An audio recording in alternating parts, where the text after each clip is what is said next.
I have been drinking, but don't worry, it was nowhere near like that one time. That day was bad. That day was bad. Look, man, I was getting my white girl on. Yeah. That was a bad day. Let me tell you something, man. Let me tell you about the code of the samurai. Yeah.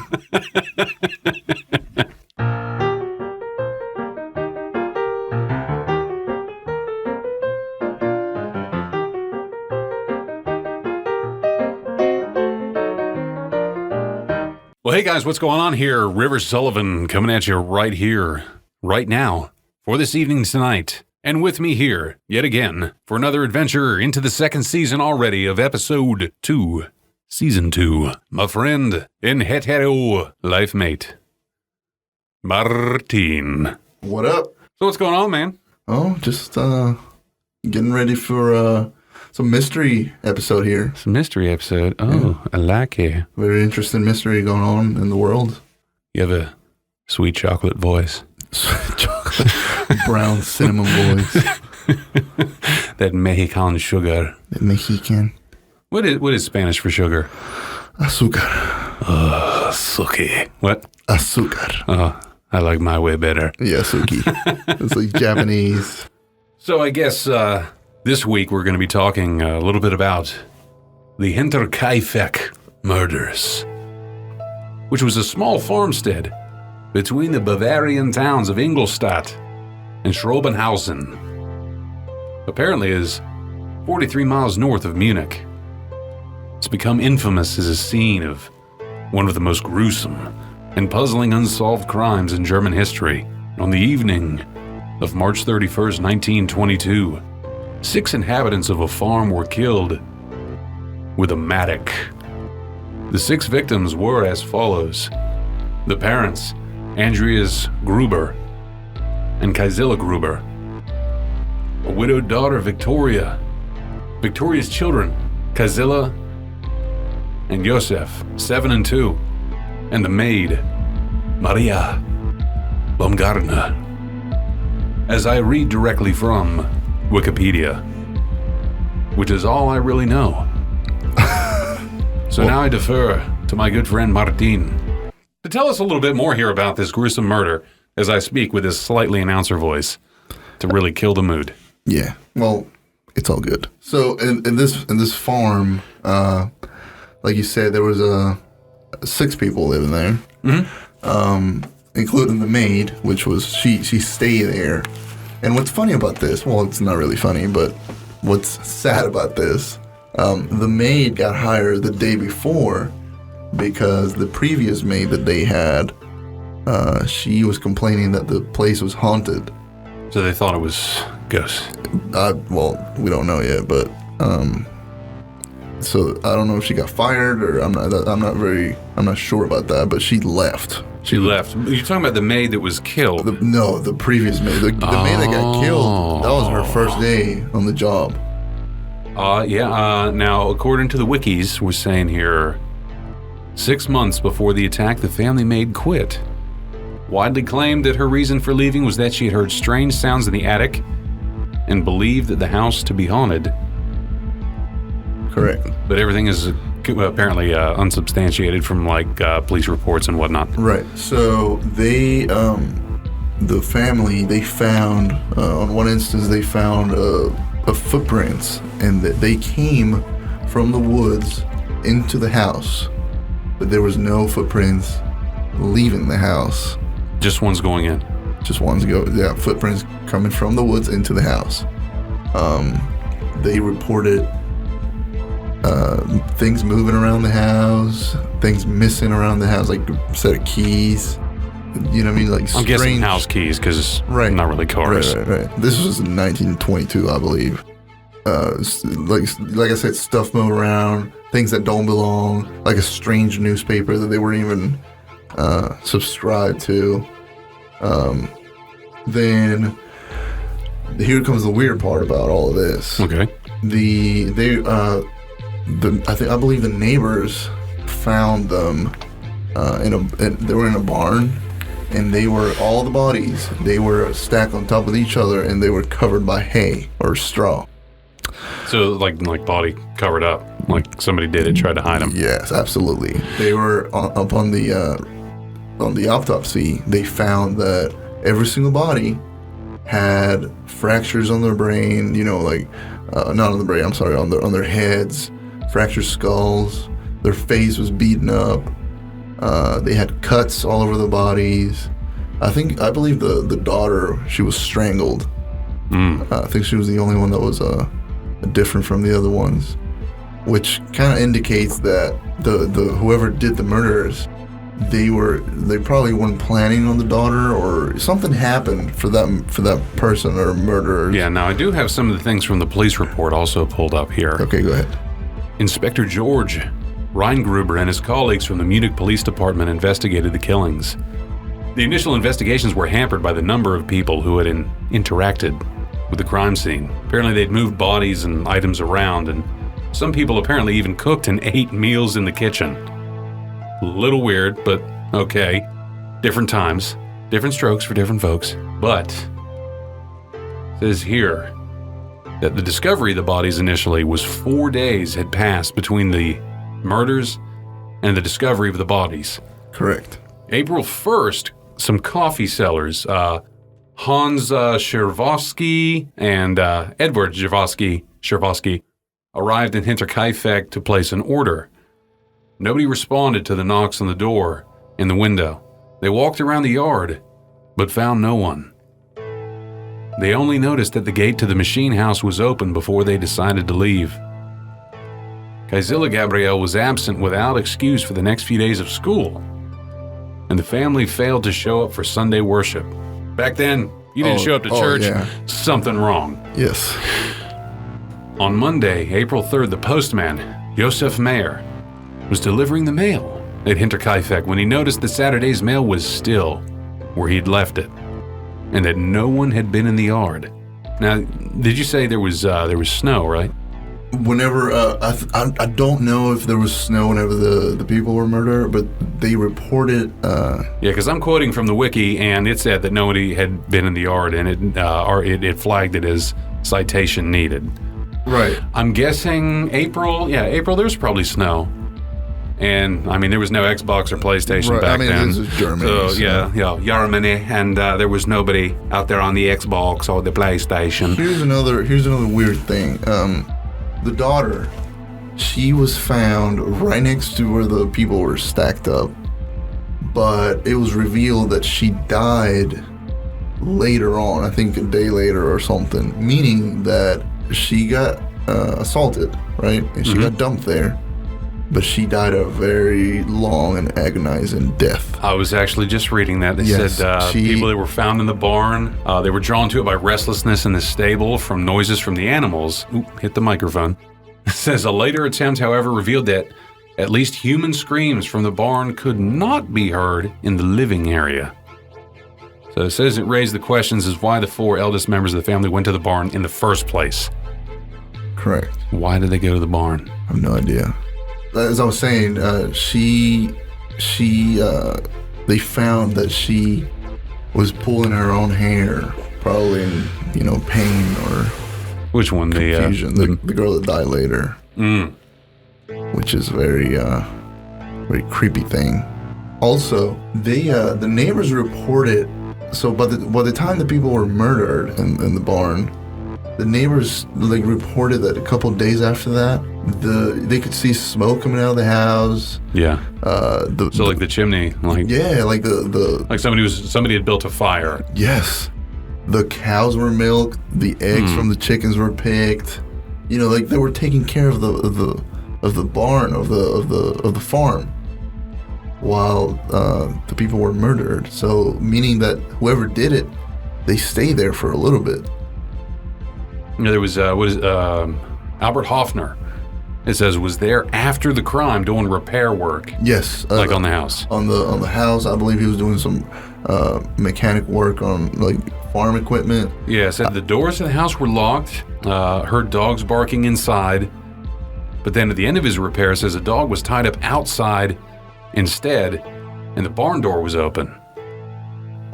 But then said where the bodies were later discovered that day, said the dog was inside the barn, and the barn door had been closed again. Somebody's moving that dog around. Who knows? I mean, it labels this Albert Hoffner as a fitter, some kind of repair guy. I don't know what a fitter is. Like, I mean, he's like pipe fitters, stuff like that. But 1925. Right. I'm guessing he was like kind of like a handyman or something. What is it? Let's see. We had some. Wow, there's a bunch of suspects. Holy shit! There is a lot of people that they suspected, but again, you want me to just rattle off the list of suspects real quick, and you hit me with whatever ones that strike you? So the suspects we've had that was listed according to the Almighty Wiki was Carl Gabriel, Lorenz Schlittenbauer, the Gump brothers. Adolf Gump. I was hoping for a Bubba in there, but Carl S. and Andreas S., Peter Weber, the Bichler brothers, and George Siegel, the Thaler brothers, and Paul Mueller. Any of them stick out to you? You know more about this than I do. So. You said the brothers. There's the Thaler brothers, the Bichler brothers, and George Siegel, the Gump brothers. What about the Gump brothers? It states on April 9th, 1922, lead Reingruber wanted to question Adolf Gump. It's a hell of a name. Yeah. In connection with the murders, as it had been rumored he was in a relationship with Victoria. However, no evidence was ever found to prove it. With three others, Adolf Gump had participated in the murder of 9 peasants in Silesia. It says that Reingruber cannot rule out Adolf Gump's potential involvement in the murders at Hinterkaifek, and he instructed the corresponding gendarmerie stations to ask for an alibi for the last few days in March 1922. In 1951, prosecutor Andreas Poop. No way. I've said it wrong. No way. It's not poop. I was going to say. I'm reading wrong. Pop. Hello, my name is Dr. Poop. I'm your proctologist. In 1951, prosecutor Andreas Popp investigated Adolf's brother Anton Gump in relation to the murders at Hinterkaifek. The sister of the Gumps, Crescentia Mayer, claimed on her deathbed that her brothers Adolf and Anton had committed the murders. As a result, Anton Gump was remanded to police custody, but Adolf had already died in 1944. After a short time, Anton was dismissed again. In 1954, the case against him was finally discontinued because he could not be proven to have participated in the crime. The whole thing's so creepy, though. Like, imagine you're in your farm with your family, and then randomly you just see a set of footprints. So you ask your family, hey, was that any of you? And then they say no.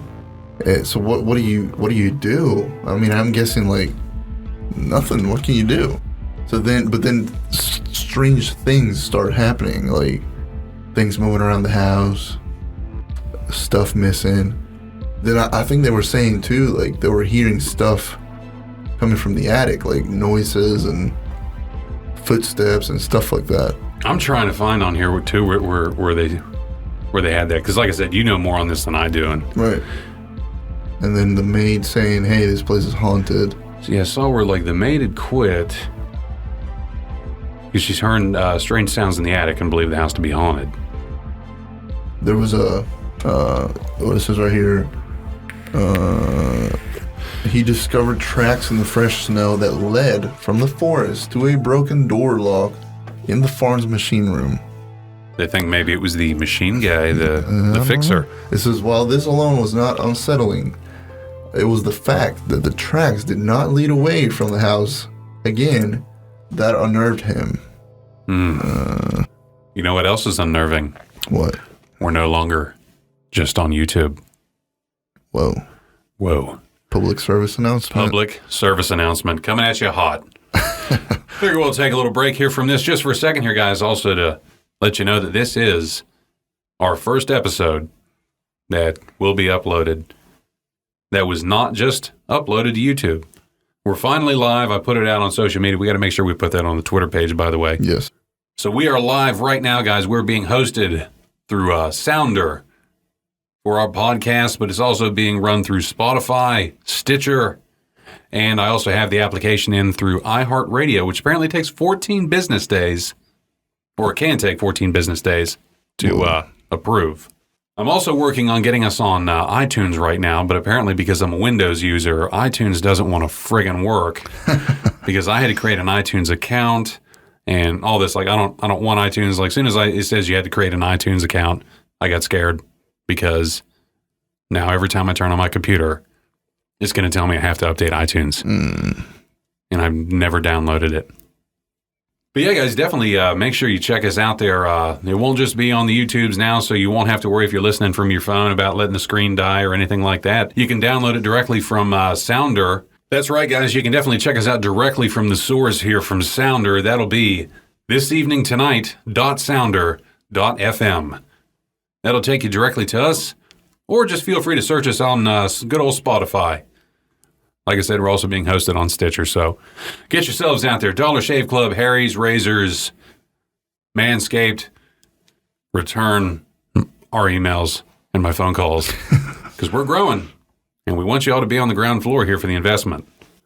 So I stumbled upon this guy, Craig Freer. What's his name? Craig Freer. Yes. 17-year-old kid. I'm just gonna say it at the top of my head. Some details may be a little. Now, is this we're still talking about the murders, right? No. This is a different case. Oh, okay. He told his mom he was going to go to work. And I guess he was late home. So then his mom was like calling home his work. And his work was like, ma'am, he hasn't been working here for a couple months now. So then she called him, and this happened in 2004. And he was like, well, we'll talk about it when I get home. But I'm on my way home, okay? So his mom was like, all right, I'll wait for you. Apparently he went to see his girlfriend, and then he was on foot. He was walking. But then on his way home, last person that saw him was like a middle schooler, and the middle schooler reported that he was walking by some train tracks, and he just turned around and looked at the middle schooler and kind of like put his finger between his lips, kind of like a shushing motion, and that's the last time he was ever seen, and nobody ever knows what happened to that guy. He's completely, that was a little creepy. Definitely. He's just missed, no bodies, nothing.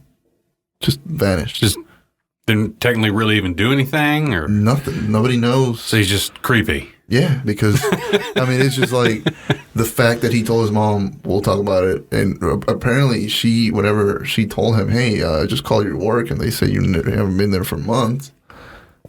He just completely changed his demeanor and just said, all he said was, we'll talk about it when I get home. But he never went home. He disappeared. Aliens.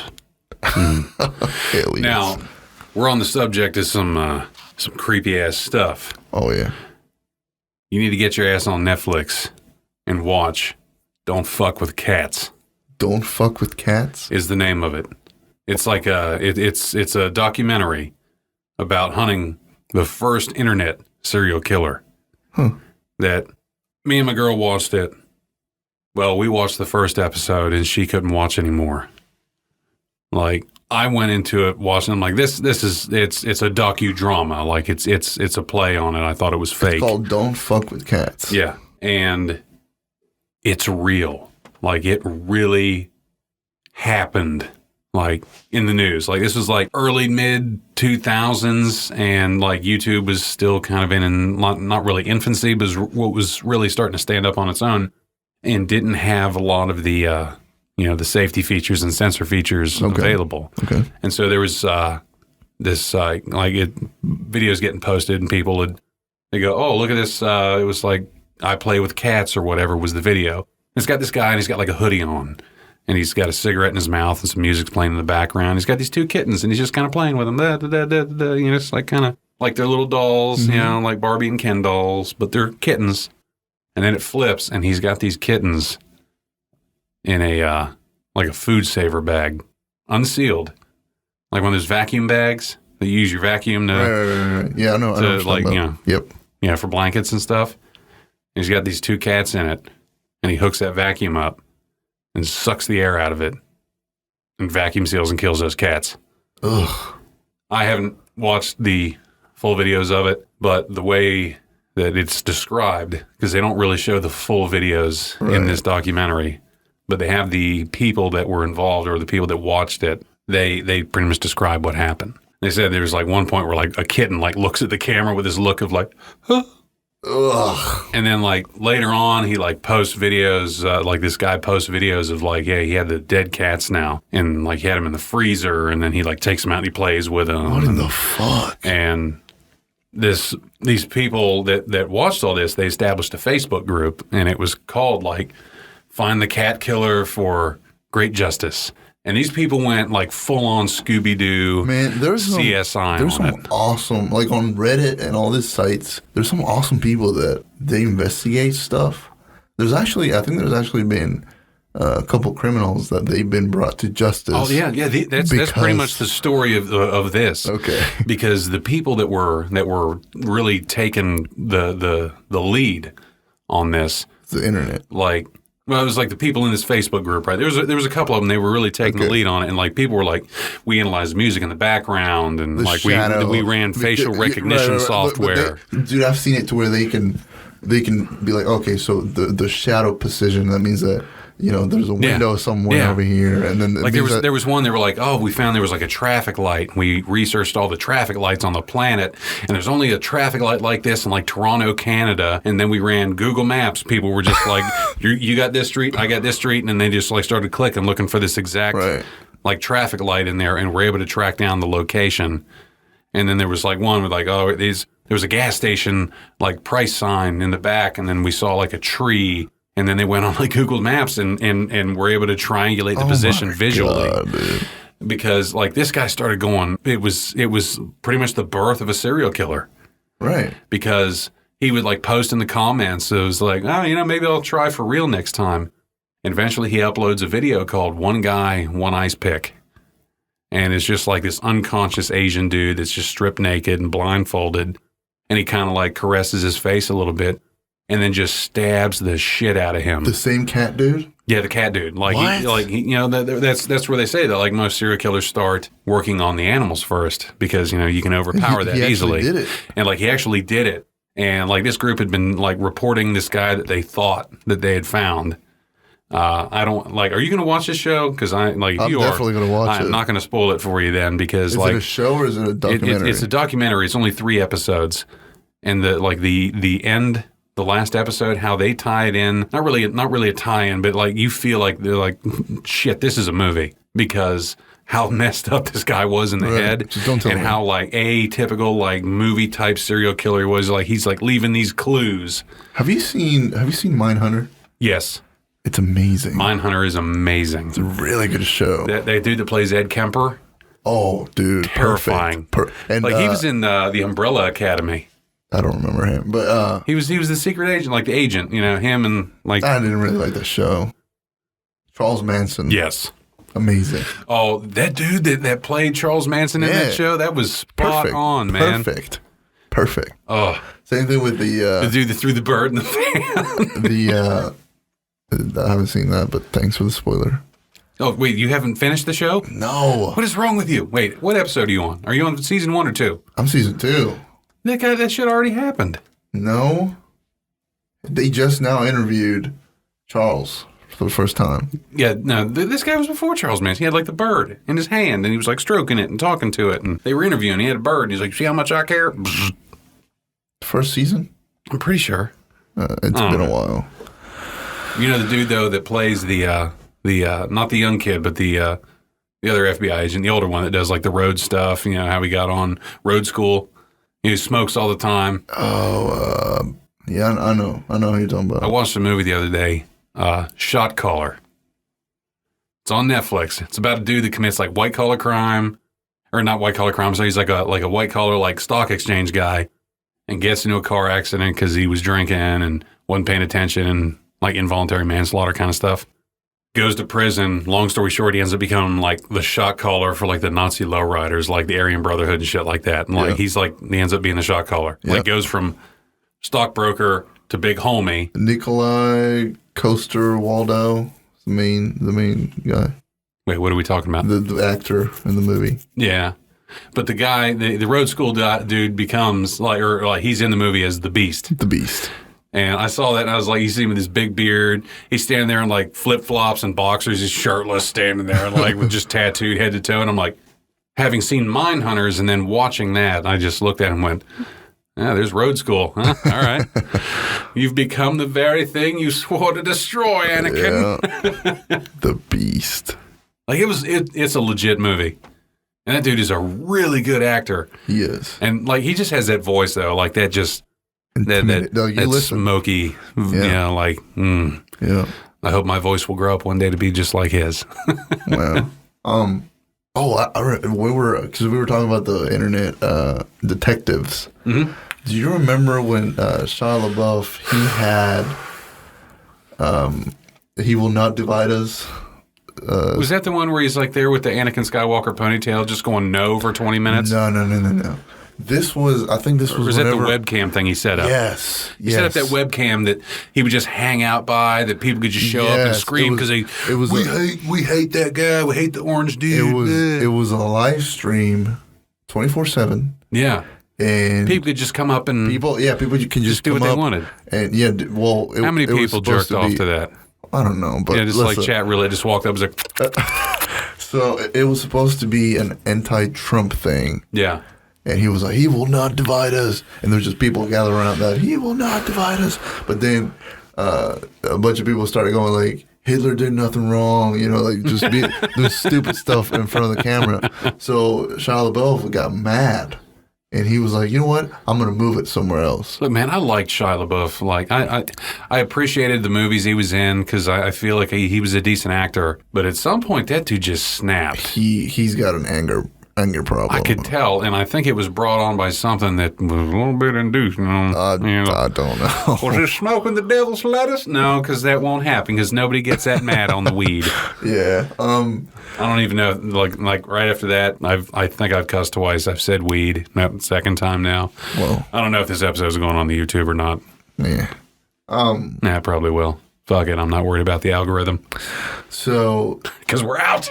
Yeah. So he moved it somewhere, and the camera was just finally like pointing to like a flag in the background with the sky, right? Mm-hmm. So people started going like, okay, so this constellation is that, and this time of the day, yes, they figured out where it was.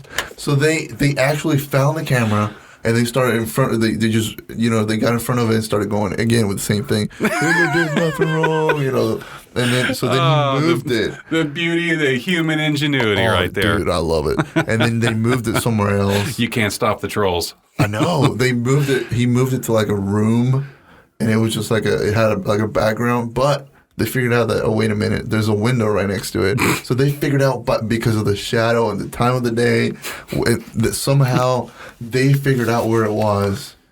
And so they I really hope, like, I haven't seen it. I just want to hope it's like the same dude that, like, it's like, I've been tracking this camera for 2 years. And you just see, like, his face slides real slow onto the camera. He's like, Hitler didn't do nothing wrong. Oh, my God, dude. Perfect. And then Shia LaBeouf's there in his Shia LaBeouf command center. Going, yeah. No! He was so mad. No! He was so mad about it.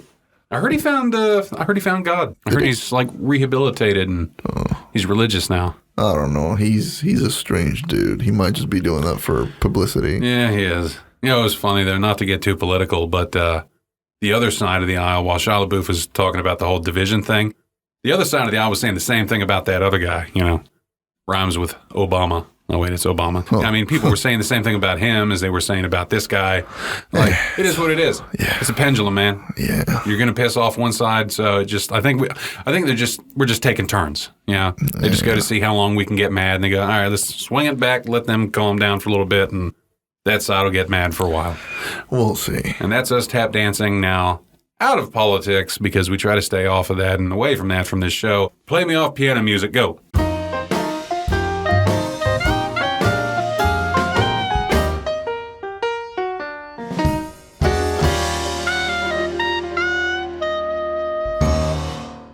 Do you see that new Morbius trailer? The new what trailer? Morbius. I thought you like. I was like Morpheus. No. Morpheus. No. Lawrence Fishburne. Morbius. Do you know what Lawrence Fishburne as Morpheus? What he was known as before that? What? Like how he got his start in movies. What? You ever seen Pee Wee Herman? Yes. He was the singing cowboy with the magic lasso. It's been a while, dude. He had like a Jerry curl and everything, like a long flowing, like Little Richard Jerry curl. And it was like, oh, hey, Pee Wee, woohoo! You know, like, I don't know why I made it sound like Herbert the Bird. Who say that, Pee Wee? Oh, my God. Let me throw my rope around you. Morbius is the doctor that becomes like a bat. In Batman? No, in Spider-Man. Spider-Man. So this is Marvel. Yes, and Because there was Man-Bat Jared Leto. in DC. Jared Leto is playing Morbius. I mean, Ed Hardy played Venom, and I heard that movie we're was talking garbage. like the Joker is playing Morbius. I don't qualify Jared Leto as the Joker. He's the fake Joker.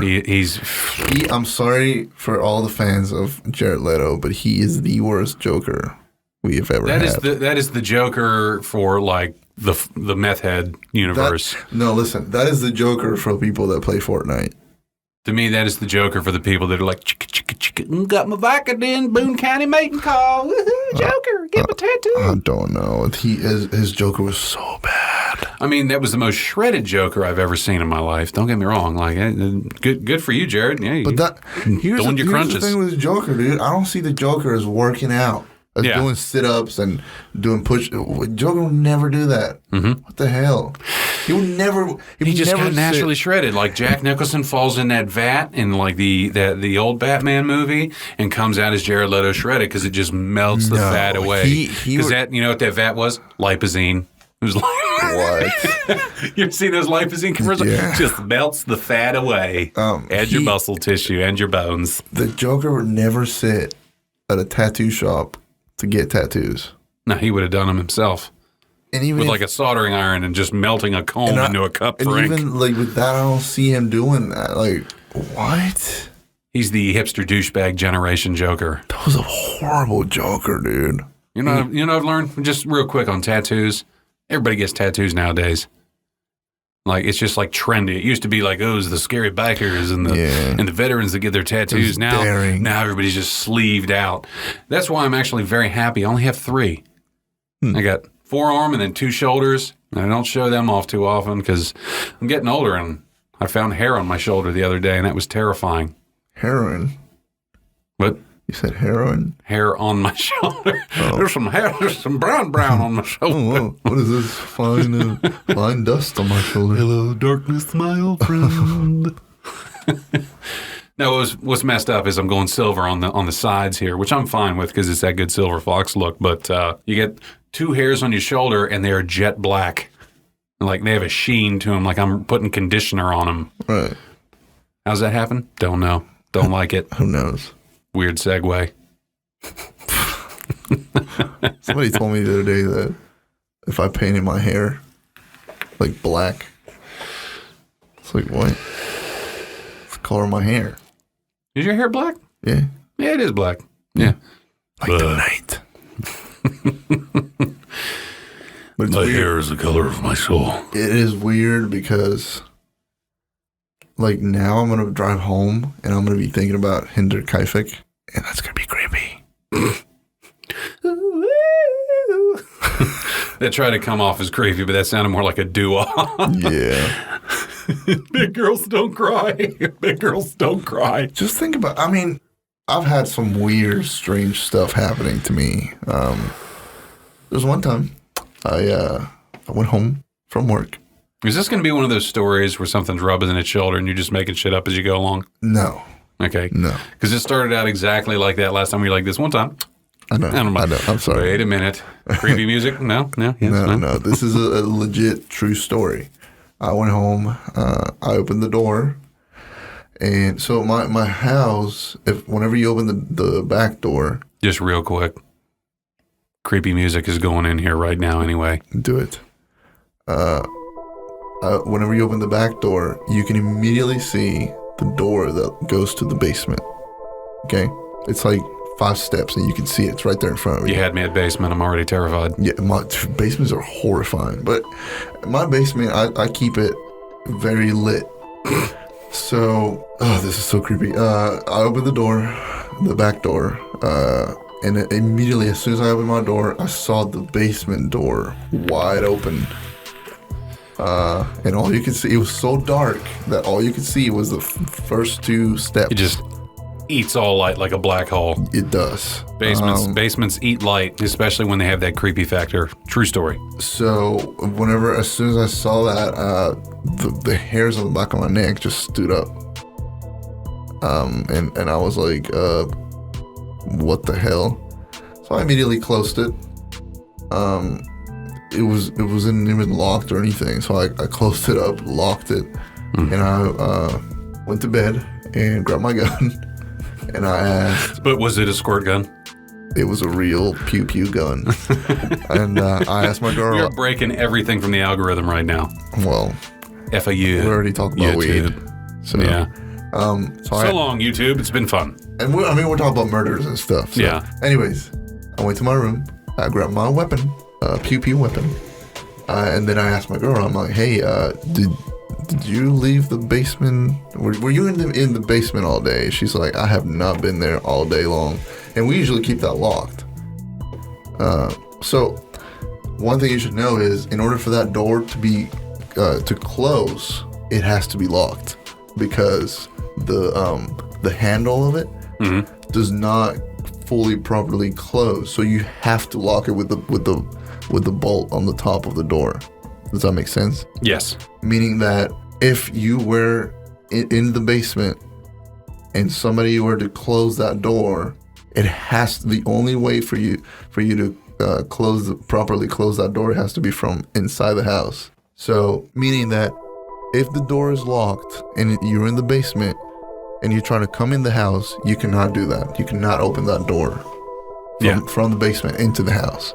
But the door was fully 100% open. The wind?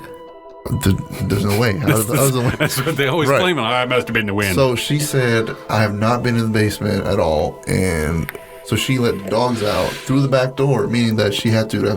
Who? My girl. Who let the dogs out? Who?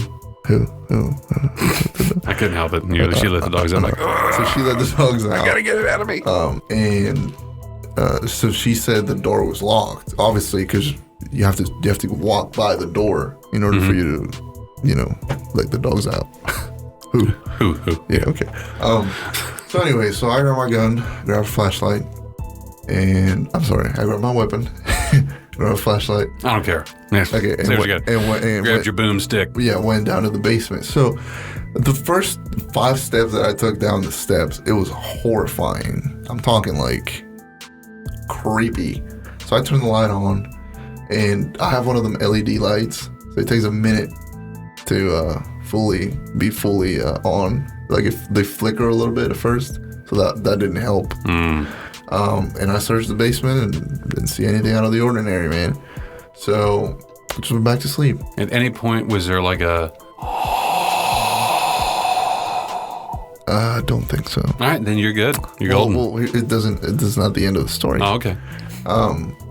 Went back to sleep. Then, so since I work late, I usually get up at like 10:30 in the morning. But she works early, so she leaves the house around 7:30 in the morning. They just started watching TV. Nothing happened. Then I wanted to take the dogs outside. And guess what? Door's back open. The door is wide open. You've been training your dog. Man, I don't know. But I need you to clear this basement. Here's the thing though. That time, I did not go anywhere. I just stood right there in front of the door. I called for my dog. I have a big German Shepherd, and I told him to go down with me. And, I don't know about he big. did. I mean, He's pretty big. You got a schmedium. Is he as big as mine? He's 110 pounds. Your shepherd's bigger than my shepherd. Yes. He's slicker. I'm sorry, your shepherd's a little fat. He's not fat. He just has loose skin. Okay. He's very... You should be glad he's in the other bedroom. I know. He's sensitive. Mine's very muscular and pretty tall. That's 110 pounds. So he went down with me, and nothing. And so I texted her. I'm like, hey, this was wide open again. And, she just said no, because when I left, the door was still locked. So to this day, I haven't had any weird... Well, actually, after that, my dog, a couple of days after that, my dog just randomly started barking.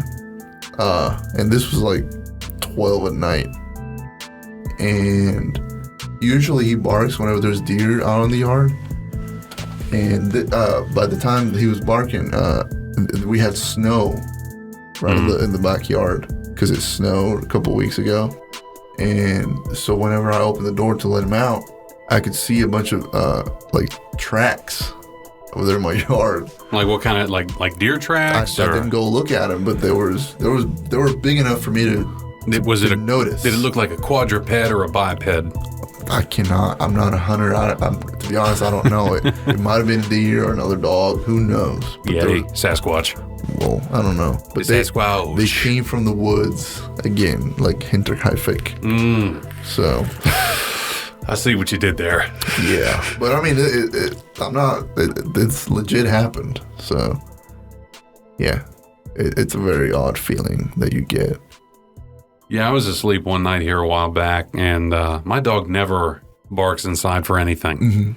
And one night it was like 2 a.m, and he just started going apeshit. And it woke me up. Like, I'm a very light sleeper. And she loved it, the old lady, because the military mindset set in immediately. Like, I heard, like, dog started barking, like, someone's at the door. Yep. Like, I just got up, grabbed, like, I already have things staged. So it was like sidearm, flashlight, like, and just started clearing rooms. Clearing your own house. It's weird. And I'm just, like, looking, and I'm like, everything is just 120%. And looked around, was nothing, but... I mean, something made I was your like, dog... I didn't have anything creepy, but... Right. But I mean, something made your dog, go crazy. Mm-hmm. So he's not just going to do it randomly. Which is nice for me there, because I'm like, you know what? Good alarm system. Absolutely. He's lazy as a bag of turds, but when it comes down to it, he's still there for it. Yeah. Well, I mean, both of my dogs, they're pretty good when it comes to being alarms. Yeah. Because... They're on it. Usually they're on it. But, you can tell whenever the dog is freaked out and when the dog's just being aggressive about his territory. Yeah. That time that he barked at like 12 a.m., he was freaked out, like, because he was asleep, and then he was very jumpy about it. Maybe he had a bad dream. Because, like, my dog will have, like, some kind of dream or something where he barks in his sleep, which is... one of the most adorable things I've ever heard. Yeah. Because it's not like a full bark. He's like, woo, woo. Right. And he's twitching because he's chasing stuff. There was another instance where I was in my computer room and I heard, it sounded like footsteps in the living room. And so I looked right next to me, and both of my dogs are right there. And none of them, they didn't move. They didn't, yeah. And I was like, well, I take that as solace. Like, all right, yeah, we're good. Well, it's just weird because I'm not crazy, man. I promise, I'm not crazy. Don't get me wrong. Yeah, because I've heard things and like reacted to it, and then the dog will look at me, and then he'll react. Your brain can fool you. I believe. I have a feeling this is one of the times where my brain just fooled me very hard, because there have been times where, like, I'm taking a shower and I hear somebody calling my name. You know what I mean? Like for a quick moment, and I just go like, what? And then I realize, like, wait a minute, I'm alone here. Yeah. And you do realize, like, it was all in your head, and that's a crazy feeling. Have you ever had what is this called? It's not a lucid dream. Sleep paralysis. Yes. How many times? I haven't had that for a long time. It's been several years. How many times have you had them, though? I want to say 3 to 5 in my lifetime. I've had 3, and I remember each one of them vividly. And I slept with my eyes open once. well, this is what happens with, the sleep paralysis is kind of the same thing, but this is one of the most terrifying things your brain can do to you. It is completely, you're just helpless. And for those who haven't had one or don't even know what that is, sleep paralysis is whenever you can be asleep, but your brain, there's a point in when your brain thinks that you're halfway asleep and halfway up. Yeah, to me, it was always like I was awake, like my mind was alert and I was awake, but nothing will respond. Right. And I remember it was like this weird kind of ticklish, but numb feeling. But like the ticklishness was like fear. It was that fear that you're like, but you're trying to move. You can't move. Like you're like, so nothing. To me, the first time I was in high school and I came home from school, and I was alone at home because usually like my family would get home very late from work. I'm talking like 6 o'clock, 7 o'clock, and I was at home at like 3 o'clock, So I took a shower and I went to the couch, living room, for a nap. So I'm laying there, and then I felt like, and again, this is the first time that happened to me, and I didn't even know what it was. So it was even more frightening, because it was just horrible. Yeah. Because you're alone. You're alone. You don't know what's happening. And nothing works other than your mind and your eyes. So I remember I woke up, and I was facing like I wasn't facing the living room. I laid on the couch and I turned around, so my face was facing the back of the couch. If that makes sense. So I couldn't see really anything. Yeah. But my eyes kind of like they were halfway open, and I remember I'm trying to move, but nothing's working, and I'm thinking like, what's going on? And I could tell that it was like your body was just dead. It was such a weird feeling. So I was like, what's happening? And I'm trying to speak, and I can't say anything. All I can do is like, and so then I was starting, at that point, I'm starting to get terrified, And because eventually your body will respond. Absolutely, yes. But, again, I didn't know that. So I'm just getting really scared at this point, and I can move my eyes, and I just turned my eyes a little bit to the corner, and I could see it looked like a shadow. And this is like during the middle of the day, but it still looked like a shadowy figure, and it was coming at me, and it had like a face, and it was like smiling at me very slowly. And this thing's coming at me, and I'm helpless. I can't move. And at that moment, I somehow closed my eyes, and then I came back to it, and I was just like, what the hell just happened? And I just sat down, and I think I was crying and everything. I was so scared. So I called my mom, and I told her what happened, and she just she never heard about it. She just thought it was like a weird dream or something. But I'm telling you, that was not a dream. Then the second time that it happened, I was in bed, and I was sleeping belly up. So laying on your back? Laying on my back, yes. Yeah. So I remember I woke up, and I wanted to get up and grab some water, but then again I was like, oh wait a minute, this shit's happening again. So again, I've had that just where I'm like, I need to get up and get water, but it's just me being lazy. Well, don't want. Yeah. So I'm alone in this room, and it's dark, and again, eyes halfway open, and I see this thing on the ceiling, and it's just sitting there. Well, not sitting there, just hanging there. Not moving, but it's looking at me. All I can see is just... I feel like you were in, like, Death Note, and you don't even know. I don't know, man. It was so fucking horrifying. Because I know it's not real. Yeah. But somehow your brain thinks it... Or is it? Exactly. Your brain thinks it's 100% real. I couldn't move again. The same thing happened again. I can't move. and I'm just trying to scream, and I can't. I'm just like, and again, I'm alone in this room. So I close my eyes, and everything just happened. But after the whole thing happens, I'm still terrified because it is a scary thing. It's a visceral experience. Absolutely. It's horrible. Then the third time, I was sleeping on my side, and my girl was... Which side? My left side. Okay. I'm just trying to visualize. Yes, my girl was facing the other way, so I'm looking at her back, right? So then this time, I had a weird dream. I had a scary dream, a nightmare. Mm-hmm. And I woke up from the nightmare, but not fully awake. And I already knew. I was like, here it is. But then I could feel something behind me. And it's always something, man. Yeah. And I could feel something behind me. And again, I know it's not real, but your body and your mind thinks 100% real. So I'm trying to wake her up, and all I can say is, and she's not waking up, dude. And this was probably the longest. This was probably the longest one I've had. Yeah. And it lasted. It felt it was like 5 minutes, but I think it was actually like 30 seconds or something. But after it happened, after it passed, I woke her up, and I'm like, hey, I just had this sleep paralysis thing. Yeah. But yeah, man, that's horrible. That's scary. I don't wish that upon anyone. Yeah, I'm definitely glad I haven't had any run-ins with any of that for many years. Why does that happen, you know?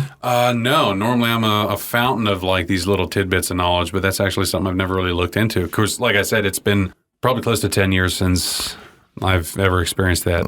Closest I got is the nightmares where something gets me. It's usually bears.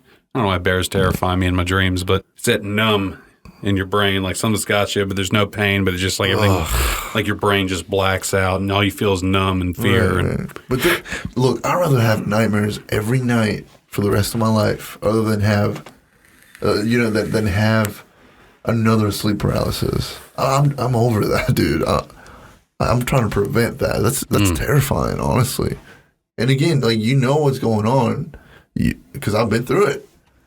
And I know it. I'm like, okay, here we go again. But it's still terrible. Like, you feel your body's just shaking from fear. It's weird. I hate it. Those full body tremors. Yes. Well, all right, guys. It seems like we're all out of time here for this evening. This has been This Evening Tonight, and I'm River Sullivan. With me again, Mart'in, and we're also here to remind you guys, you don't always have to come to YouTube for us, because now we're out there through Sounder. So feel free to check us out again. We'll include a link in the description below. That's thiseveningtonight.sounder.fm. Or, if you're feeling fancy, just head on over to Spotify and just type in This Evening Tonight. We got everything uploaded there from Season 1, and I'm going to be starting the Season 2 uploads there as well. But, all right, guys, thanks for tuning in. Thanks for stopping by, and until we see you next time, peace out.